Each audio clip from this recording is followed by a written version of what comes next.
My name is Debra. I'm 58 years old. I am divorced. I have 2 adult sons. I was originally born and raised in Chicago, but have now been in Atlanta for almost 24 years. My nationality, I'm sort of a little of a melting pot on both sides. There's some Caucasian, there's some Asian, I've even learned there's some German, there's African American, and also a little bit of Indian, you know, in my lineage, which I'm very, very proud. I am in the medical field, and I have been for over 40 years. 5 years away from retirement. My parents divorced when I was small. I think I was in kindergarten by the time they divorced, and my mother went to live with her mom. We went to live with my grandmother, my maternal mother. We went to live with her when my parents divorced, and me being young at the time and didn't know and didn't understand. I know there was a lot of pain, a lot of discord, because at that time, you know, and what kind of helped some of it is when we moved in with my grandmother Teresa, my mother's mother. So being there with my aunts and uncles, you know, helped, but I didn't see my father. Didn't know where my father was. I'm a daddy's girl. You know, I couldn't understand why I couldn't see my father. You know, where was he? I didn't see him anymore.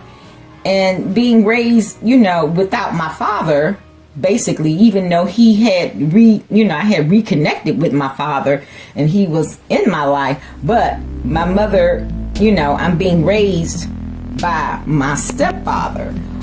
And my stepfather his behavior was due to alcoholism. I know that he was more tolerable when he was drinking than when he was sober. You know, at that time I didn't know. I just knew that I lived with a Dr. Jekyll and Mr. Hyde.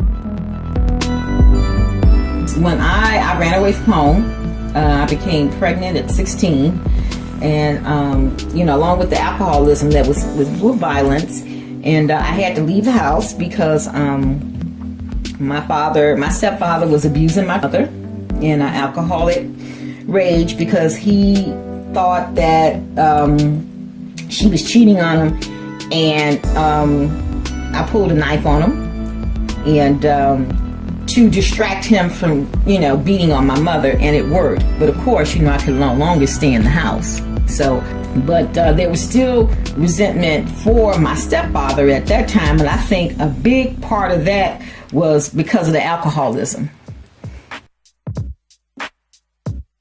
And looking at the events that happen in your life, and remembering that what took place, you know, when I was a child had nothing to do with me. So I was not to blame for my parents' divorce, and neither was my grandmother, you know, because of a lot of the things I blamed, you know, displaced blame that I blamed others for what I did in my life. It is not about blame anymore. You know, it was about people doing the best that they could with what they did at that time. And I'm thankful because of my own situations and my own trials. My vision for life, as I see it now, I'm 5 years away from retirement. I see light. I see greenery. I see creativity. You know, I see openness. You know, I see healing. You know, I see freedom.